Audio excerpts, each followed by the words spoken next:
This is a response to Nick Crowley's video about Mr. Swirl, also known as Christopher Paul Neal.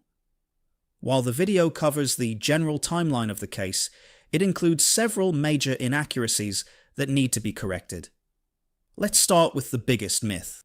No, it did not take years to unswirl Mr. Swirl's face. The swirl effect used to hide his identity was a simple filter applied using basic photo editing software. It did not remove or blur the pixels, it just rearranged them. Once Interpol brought in digital experts from Germany, they figured this out quickly and reversed the effect using the same software.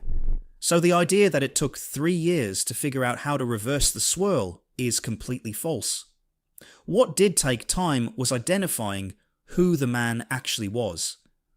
Interpol had a clear photo of his face shortly after receiving the images in 2004.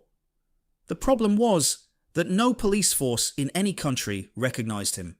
He had no criminal record and wasn't in any database. That's why Interpol eventually released the image to the public in 2007. Within days, people from South Korea came forward with tips, and that led to Neal's arrest. The delay was about identity, not technology.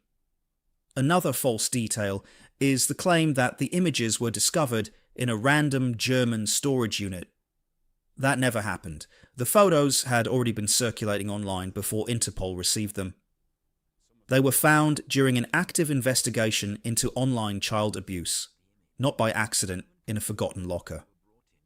These aren't small nitpicks. Misrepresenting how the case was solved gives people the wrong impression about digital forensics and international policing. Interpol actually handled this case with incredible speed and efficiency once they had the tools and international cooperation they needed.